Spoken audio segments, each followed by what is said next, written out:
Je m'appelle Souleymane Cissé, de Niamina, via Bamako.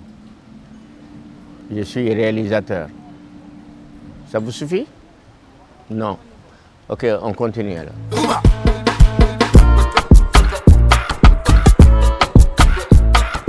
Vous savez, j'avais 4 ans. Hein. Pour la première fois, le premier film que j'ai vu, c'était un western, un film américain. Seulement, j'ai vu les chevaux, les Indiens, ça galope, ça machine. C'est ça qui m'a impressionné, mais je n'ai jamais eu le titre de ce film. J'ai été très curieux en tant que gosse, et puis cette curiosité a continué. J'ai passé toute mon enfance, j'allais au cinéma tous les soirs. Malgré la surveillance aiguë de mon papa, les œuvres de Saint-Berne, on ne détermine pas, c'est demain qu'on le saura. Aujourd'hui, on nage là-dedans, mais demain, ça sera la vérité, puisque déjà ces œuvres ont montré leur force dans le Sénégal d'aujourd'hui. Le langage qu'il a tenu dans tous ses films jusqu'à sa mort, c'est ce langage-là maintenant qui reprend au Sénégal. Et c'est extraordinaire. D'abord, humainement, c'est mon grand frère. Et je l'ai vraiment adoré comme grand frère, comme aîné. Et je crois que c'était pareil aussi pour Saint-Berne. Mais on s'est croisés pour la première fois, vous savez où? C'était à Tachkent, en Union soviétique. Et c'était en 1968, hein, au cours d'un festival. C'était rapide, mais c'était fondé quand même. Demso, ça a été compliqué, hein, parce que d'abord, pour le tournage au Mali, c'était déjà en 1974. La cinématographie pratiquement n'existait même pas. Quand j'ai proposé que je vais faire un long métrage, presque on m'a traité de fou. On me dit soit, où est-ce que vous vous croyez? Est-ce que vous vous croyez à Hollywood ou à Mosfilm pour faire une fiction au Mali? J'ai dit non, je suis à Bamako, mais je voudrais faire quand même une fiction, parce que ça m'intéresse. Le sujet du viol, je l'ai vécu dans ma famille. Et c'était la première fille de mon frère qui a été chassée de la maison et ça m'a fait mal. J'ai été bouleversé. Vous voulez parler de Yélin? D'abord, c'est un film qui a été très difficile à monter sur le plan production, très difficile à réaliser sur le plan mise en scène, très difficile à le terminer sur le plan financier. Je crois que cinématographiquement, je vous ai dit tout. Regrouper l'argent pour pouvoir faire venir des techniciens qualifiés, parce que nous, au Mali, cette période, on n'avait pas de directeur de photo ni d'ingénieur compétent. Donc il fallait faire venir des professionnels que j'ai fait venir de France. Et quand ils sont venus, nous avons travaillé pendant des semaines. Ensuite, nous sommes partis dans un village, un gros village Peul qui est entre Nioro et Bamako. Et une semaine de tournage, il y a ce qu'on appelle le vent de sable qui s'est installé. Et donc ça a interrompu le tournage. Nous avons arrêté le tournage et nous sommes rentrés. Quand nous sommes rentrés, une semaine après, l'acteur principal est décédé suite à une crise. Ça a été dur parce qu'on avait déjà fait 1 mois de tournage. Je ne sais pas si vous imaginez. Alors, il fallait retrouver un comédien, il fallait tout reprendre à nouveau. Nous avons repris. Quand on a filmé, effectivement, le film était terminé, le tournage. Il fallait le mixer, il fallait le tirer au laboratoire, il n'y avait plus d'argent. Tout était parti à cause du retournage. Là, je me suis adressé au chef de l'État du Mali en ce temps, qui est Moussa Traoré. Je lui ai expliqué le problème. J'ai dit, voilà, j'ai commencé un film, ça fait déjà presque 4 mois, mais on n'arrive pas à terminer parce qu'il n'y a pas d'argent pour faire, donc il n'y a pas de coproducteur.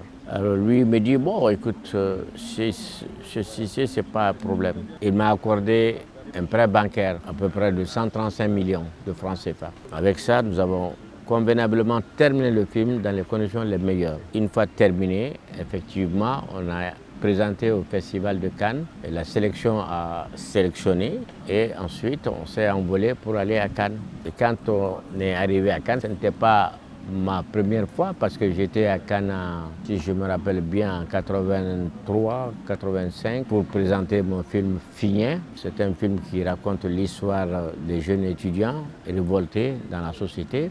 Je vous raccourcis, ma grande surprise, on dit que de ne pas rentrer, d'attendre la fin. On ne te dit pas que tu auras un prix, mais on te dit tout simplement de ne pas t'éloigner. C'est sérieux comme angoisse, hein? Quand on a un film en compétition. Je ne sais pas avec la nouvelle génération comment ils le sentent, mais moi je l'ai très vécu, très mal et ça a été douloureux pour moi. Finalement, à la soirée, ils ont déclaré que le film a eu tel prix. Je crois qu'il y avait l'acteur français qui était le président du jury, qui s'appelait Yves Montand. Alors, comme il y avait des journalistes qui n'aimaient pas beaucoup les Noirs ou les Africains, qui lui a posé la question pourquoi ce favoritisme. Il dit mais il faut aller voir le film vous-même. Et comme ça vous saurez si c'est le favoritisme, si c'est quoi. Donc c'est ainsi que le film est passé à Cannes et qu'il a eu le prix. Après, bon, il a fait son circuit dans ce monde et il a permis au Mali vraiment d'être reconnu à travers le monde par cette vision tout simplement.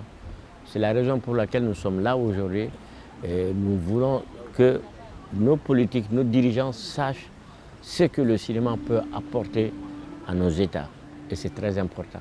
Un film malien qui est projeté par exemple à New York, aux États-Unis, qui ont entendu parler du Mali, de Tombouctou, mais qui n'ont jamais vu la terre telle qu'elle est. Mais ce film permet de le mettre en contact. Moi, j'ai connu l'Amérique à travers les images. Donc ce que le cinéma apporte, c'est beaucoup plus qu'on y pense. Et ça, on n'a pas compris. Si je ne créais pas cette société, je n'aurais jamais pu faire mes films. Par exemple, Wati, Le Temps, que j'ai coproduit avec la France. Si je n'avais pas une société de production, je ne pouvais pas coproduire. Ce qui m'a soucié à le faire, c'est que quand tu es coproducteur, on ne peut pas réduire ton scénario. Et ça, c'était très important pour moi. Et les scénarios que j'écrivais, je ne voulais pas qu'on les touche. Parce que quand un créateur invente ou crée quelque chose, il tient tout ce à le voir. Et ça, c'est très important. Si tu ne le vois pas, c'est pas...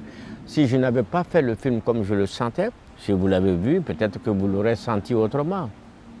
Ben, le film, il est fait avec cette sincérité de pouvoir raconter une histoire vécue. J'ai toujours eu confiance à cette génération et je pense qu'ils ont conscience aussi de savoir leur rôle à jouer dans l'avenir du cinéma africain. Je suis convaincu de cela et qu'ils trouveront des solutions. Mais seulement, c'est vrai que le cinéma, on ne l'invente pas comme ça, il faut aller dans une école, être bien formé. C'est pas parce qu'on a, je ne sais pas, une petite caméra volante qu'on se permet de faire des choses et qu'on dit bon, on est cinéaste. Non, il faut l'apprendre. C'est comme une science. On n'a pas suffisamment de structure pour pouvoir bien produire.